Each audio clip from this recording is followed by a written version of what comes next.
नमस्कार दोस्तों, सब लोग जानते ही होंगे कि मेंटोस क्या है। कौन नहीं जानता है, दुनिया में सबसे लोकप्रिय च्युइंग गम है। कोका कोला के साथ रिएक्शन के कारण मेंटोस ने अपनी भारी लोकप्रियता हासिल की।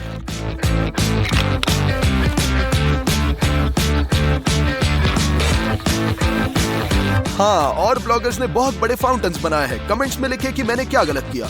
हमें यह पता लगाना होगा कि मेंटोस में क्या शामिल है। हमें देखने पर पता चलता है कि मेंथोल पीसेस परत पर है। अब अंदर देखते हैं। यहाँ हमारे पास नरम सफेद गम है और ये पता चला कि इसके अंदर मेंथोल सिरप भी है। सब कुछ स्पष्ट है और हम एक विशाल मेंटोस बनाना शुरू करते हैं। आइए फॉर्म से शुरू करेंगे। सेमी सर्कल के अंदर तेल डालेंगे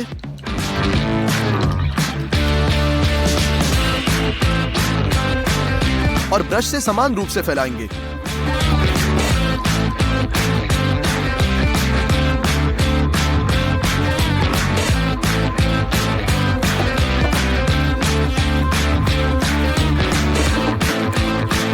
बटर पेपर को खोलेंगे और मोल्ड की लंबाई का एक टुकड़ा काट लेंगे।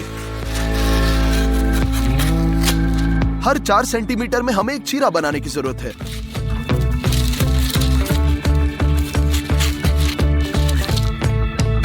और हम फॉर्म को कवर करेंगे। तेल की वजह से बटर पेपर चिपक जाता है।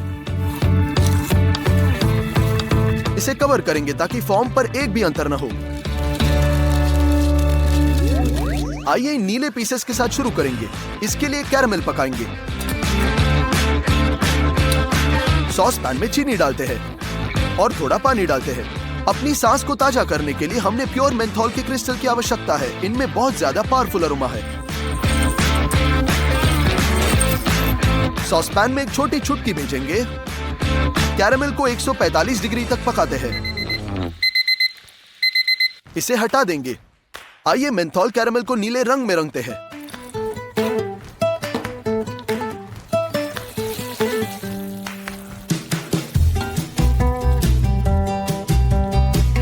हम फिलिंग के लिए 1/4 आकार का उपयोग करेंगे, लेकिन पहले हम इसे सीलिंग टिप के साथ अपग्रेड करेंगे। कैंची के साथ हम इसे लंबाई में काटते हैं।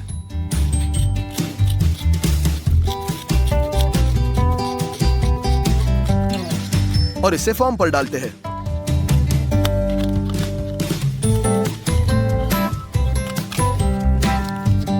हो गया। अब मोल्ड को सील कर दिया जाएगा। हम इसे मोल्ड पर लागू करते हैं और नीला कैरामेल डालते हैं। और तेजी से जमाने के लिए हम एक कैन में लिक्विड नाइट्रोजन का उपयोग करेंगे। एक ट्यूब पर डालेंगे ताकि हमारी उंगलियां जम न जाए। और हम नाइट्रोजन को सीधे गर्म कैरामेल पर स्प्रे करेंगे। स्प्रे टेम्परेचर -195 डिग्री है। इसके लिए कैरामेल लगभग तुरंत जम देता है। पहला क्रिस्टल रेडी है। हम उन्हें और सुंदर बनाने के लिए आकार को थोड़ा मोड़ लेंगे। फिर कैरामेल डालेंगे।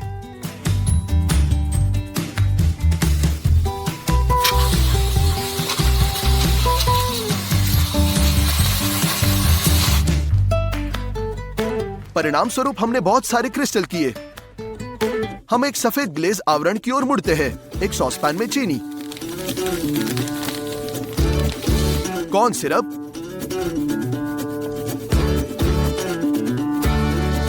और पानी डालेंगे। यही है, हम इसे स्टव पर डालते हैं। एक साथ 4 बर्तनों में पकाएंगे।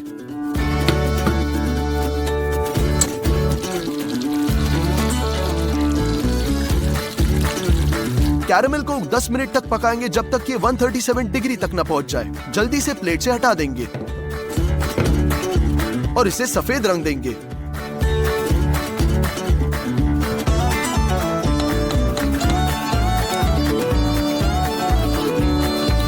साँचे में डालेंगे और ये सुनिश्चित करने का प्रयास करें कि ग्लेज की मोटाई समान हो।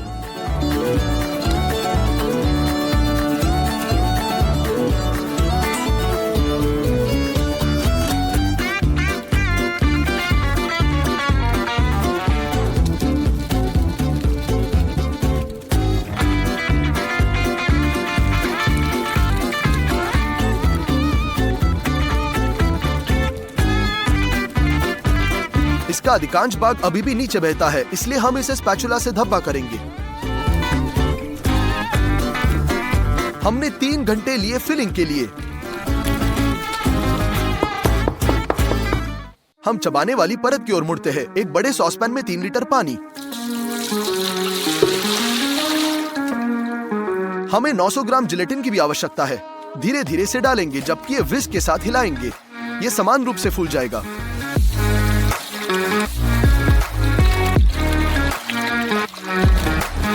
जब प्योरी की तरह हो जाएगा तब ये तैयार है।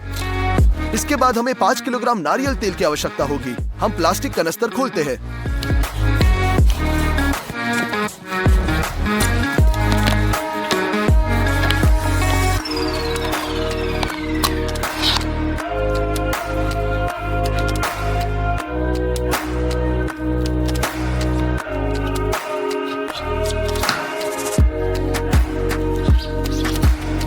और तेल को पैन में डंप करेंगे। 1.6 किलो कॉर्न स्टार्च डालते हैं और हम इस द्रव्यमान को एक विशाल मिक्सर के साथ मिलाते हैं।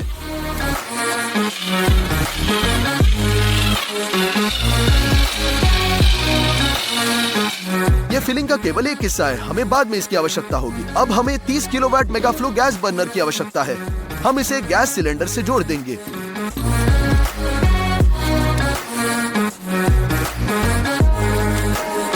एक मोटा सॉसपैन रखते हैं और इसमें 10 लीटर कॉर्न सिरप डालेंगे।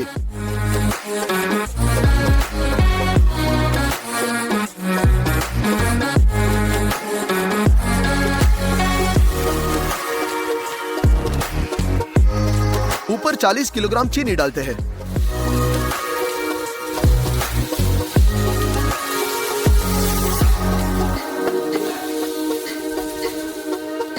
और 8 लीटर पानी।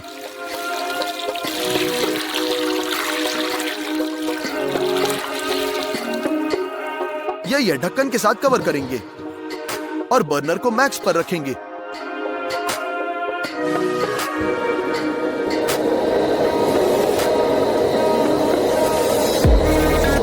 दस मिनट के बाद कैरमेल उबला हुआ है।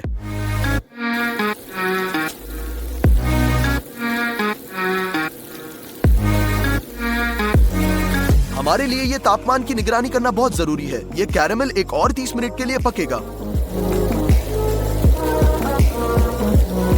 और जब ये 135 डिग्री तक पहुंच जाएगा तो इसे दूसरे पैन में मिश्रण के साथ डालना होगा जिसे हम पहले तैयार किया था।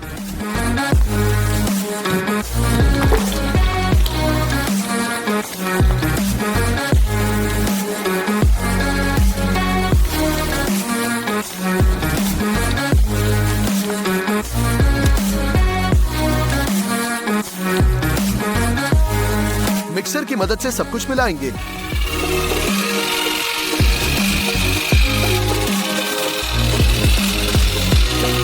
इस द्रव्यमान के तेजी से ठंडा होने की समस्या को हल करने का समय है। हम इसे सूखे बर्फ से करना चाहते हैं।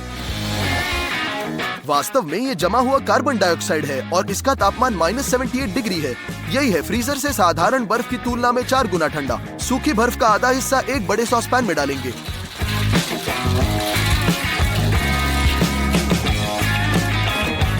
हम ऊपर एक गर्म द्रव्यमान के साथ एक सॉस पैन डालते हैं। जंक्शन पर गर्म बर्फ बहुत जल्दी वाष्पित हो जाता है और मजाक की आवाज करेगा। सूखी बर्फ का दूसरा भाग दीवारों के बीच में भरेंगे ताकि कूलनेस अधिक प्रभावी हो।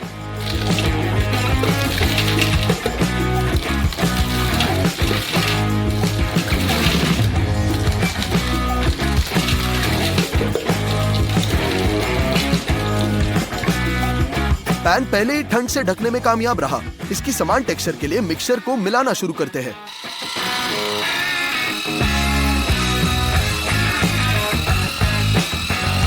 आधे घंटे बाद मिक्सचर काफी हल्का हो गया है और मात्रा में थोड़ा बढ़ गया है।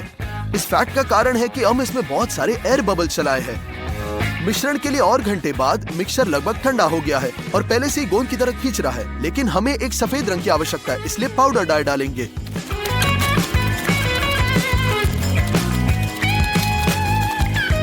और इसे मिलाएंगे।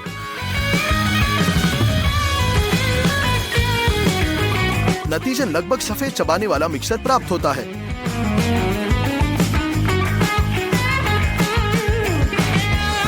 इसे सांचों में डालेंगे।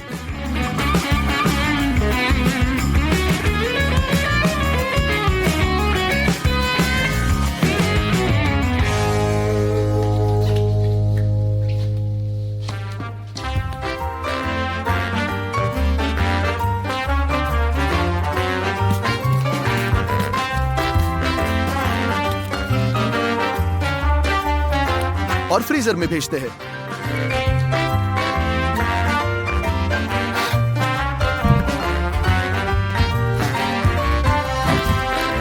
बिल्कुल बीच में हमें कटोरे की मदद से अवकाश को निचोड़ना होगा।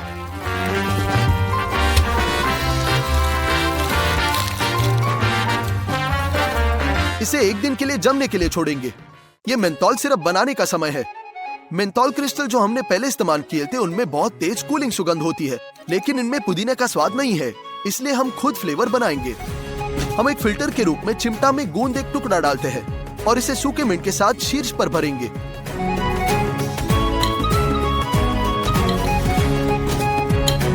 धुंध का एक और गुच्छा ऊपर। फ्लास्क में स्पिरिट की 2 बोतलें डालेंगे।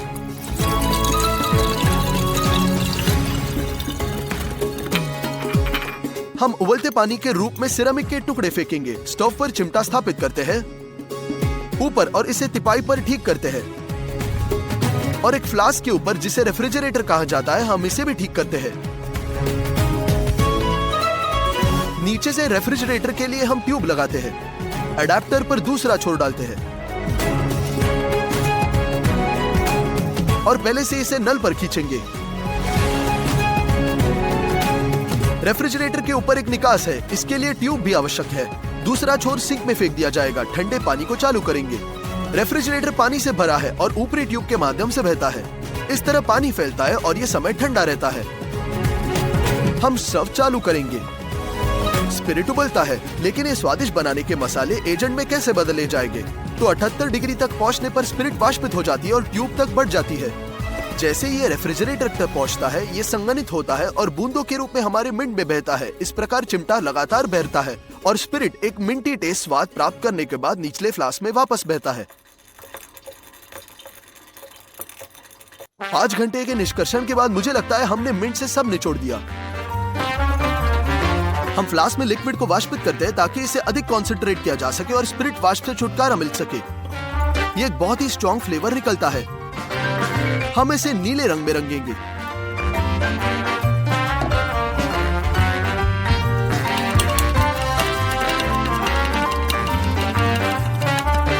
और इसे छलनी के माध्यम से डिकेंटर में डालते हैं। हम कॉर्न सिरप डालेंगे।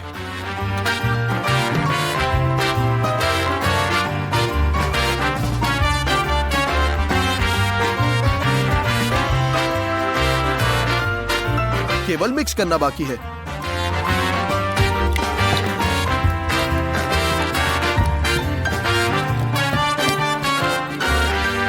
बस हमारे विशालकाय मेंटोस के फ्लेवर सेट करने वाली पुदीना फिलिंग तैयार। चबाने वाला मांस पहले से ही जम गया है, इसलिए हम कटोरे निकालते हैं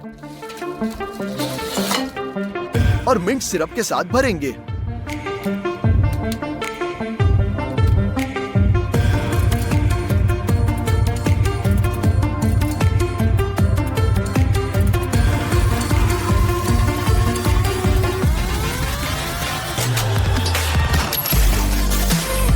अब इसे रात भर जमने के लिए छोड़ेंगे। पहले से ही सुबह में सिरप सख्त हो गया है और हम मोल्ड को फ्रीजर से बाहर निकालेंगे।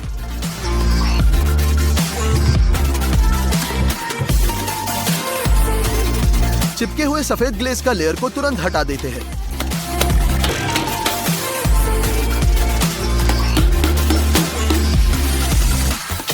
हम मोल्ड से एक विशाल मेंटोस के हिस्से को बाहर निकालते हैं।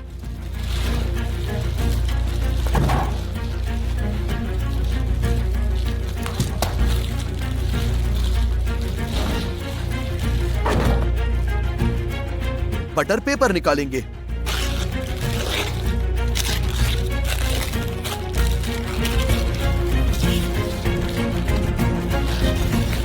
किनारों को थोड़ा और ट्रिम करते हैं।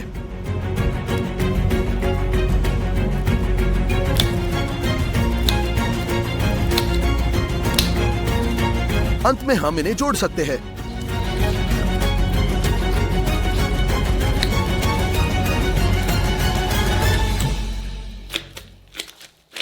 बुरा नहीं है, लेकिन ठीक ठाक। इसलिए हम कुछ और सफेद ग्लेज का आवरण बनाएंगे और सीम पर लगाएंगे।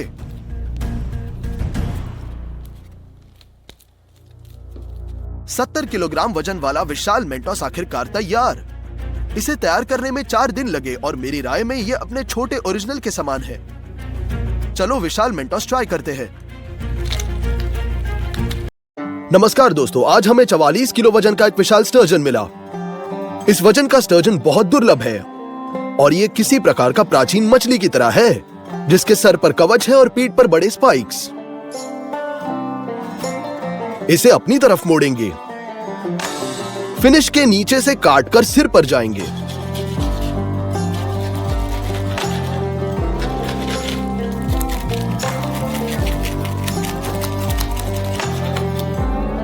दूसरी तरफ मोड़े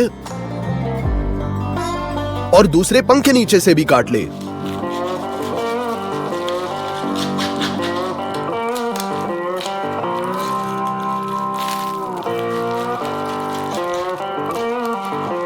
और अब हमें रिज को मारने की जरूरत है।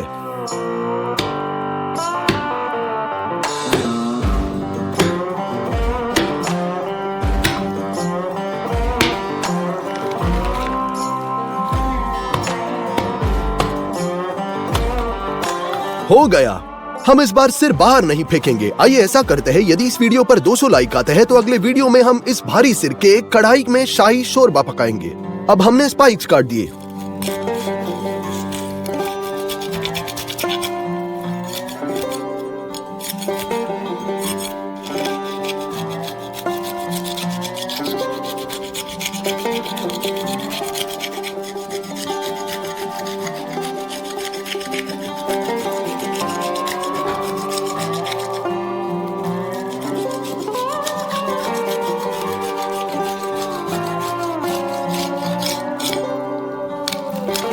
ऊपर से हम रिज के लिए एक वर्टिकल चीरा बनाते हैं।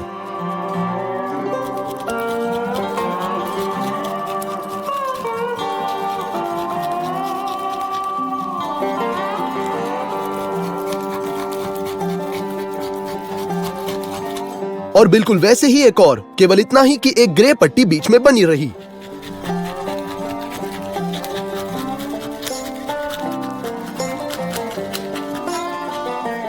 हम ऊपरी पंख को भी काट लेंगे।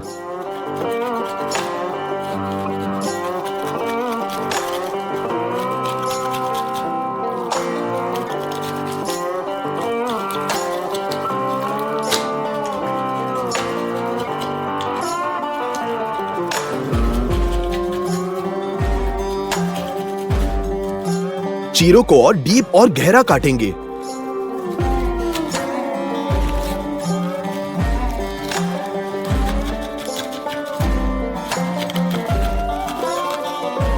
और अब हम सिर्फ हड्डियों और अतड़ियों के साथ रीढ़ निकालेंगे।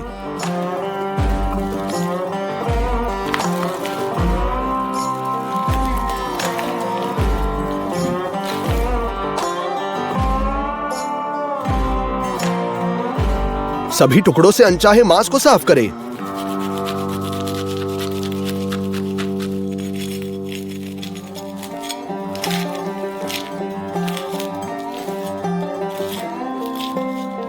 टिश्यू पेपर से पोंछते हैं।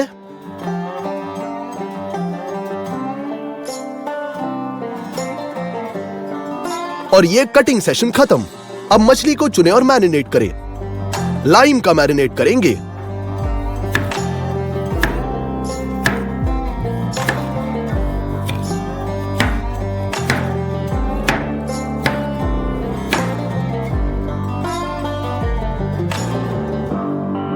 हो गया। हम लाइम को अपनी मछली पर डालते हैं और इसे अच्छे से फैलाएं ताकि मैरिनेट मांस की पूरी तरह से कवर करे।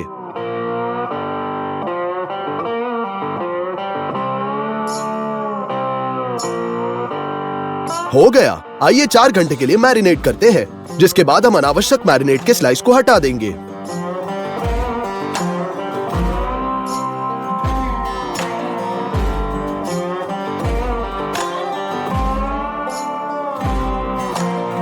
अब हमें इस तरह के टब की जरूरत है।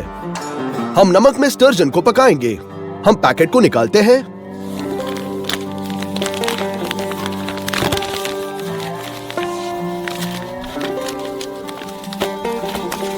और अपने टब को तल तक भरेंगे।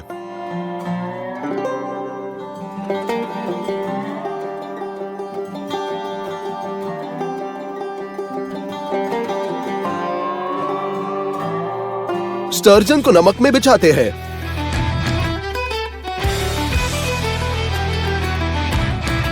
और इसे खोलेंगे।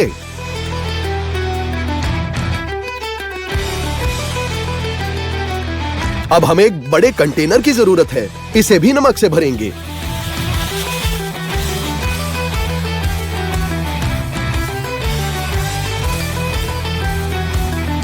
पानी से भरे।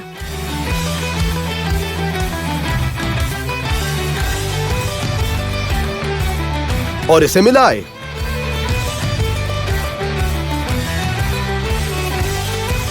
हम अपने स्टर्जन को गीले नमक के साथ कवर करेंगे।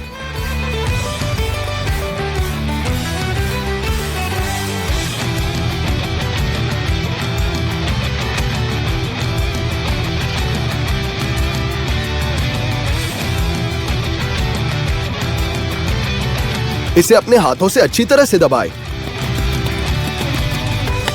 हो गया। इसे अपने विशाल ओवन में भेज दें।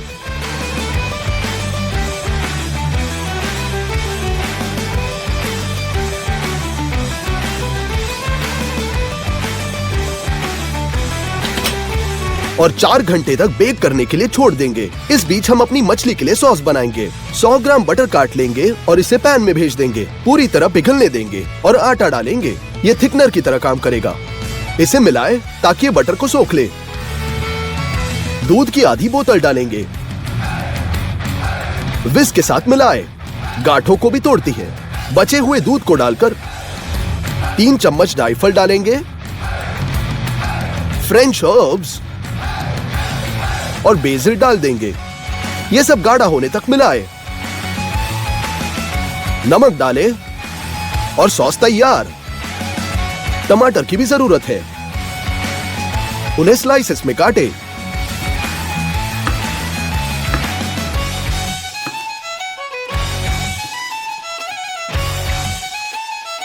हमारे मछली का फिलिंग होगा चीज। चीज को बड़े टुकड़े में काट लेंगे। बाद में आवश्यकता होगी और बाकी को छोटे टुकड़ों में काटें।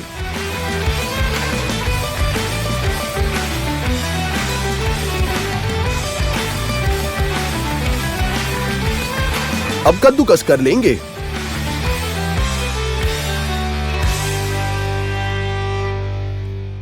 हो गया। मछली पहले से ही नमक में पकी हुई है। हम इसे बाहर निकालते हैं।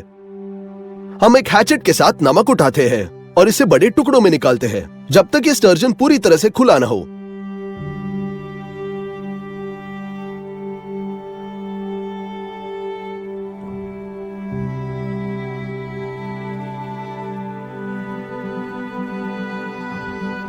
नमक का बचा हिस्सा ब्रश के साथ निकलेगा। स्टर्जन पर क्रीम सॉस फैलाएं।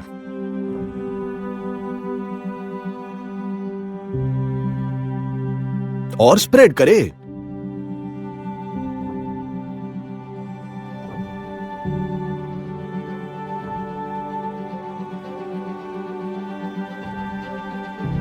बिल्कुल ऐसे। पाइन नट्स यहां परफेक्ट होंगे। समान रूप से उन्हें भी मछलियों पर बिखरेंगे।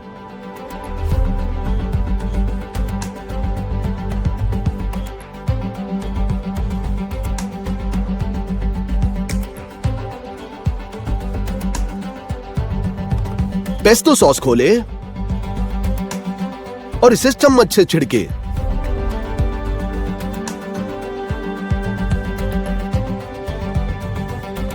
अंत में टमाटर फैलाते हैं।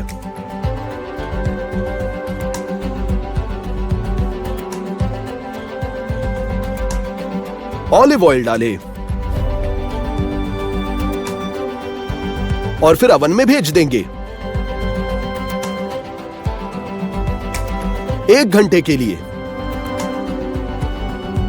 इस बीच हम एक कढ़ाई में साइड डिश तैयार करेंगे। प्याज को छीलना होगा।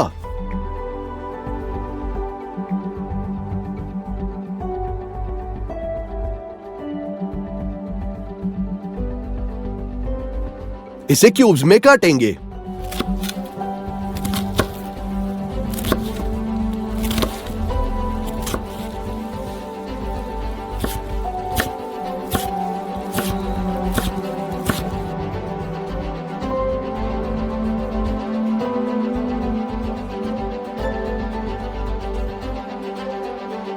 चूल्हे पर आग जलाएं।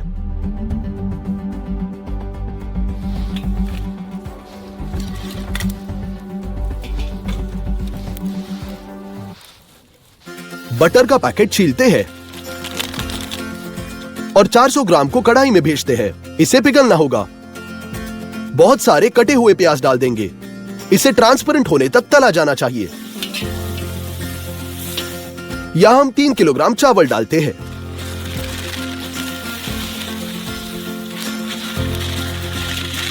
और इसे कुछ मिनटों के लिए सूखा भूनेंगे।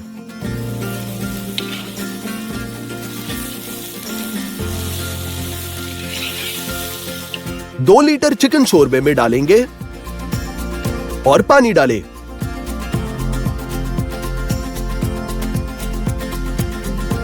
हम इसे अच्छी तरह से नमकीन करेंगे। सिर्फ चावल पकाना बाकी है।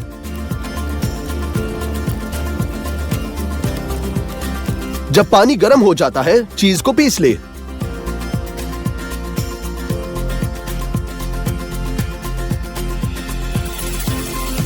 चावल पहले ही पक चुका है। इसमें चीज डालें और इसे गूंद ले ताकि यह पिघल जाए। फिलिंग के साथ स्टर्जन बेक हो चुका है। ऊपर से ग्रेटेड चीज डालना बाकी है।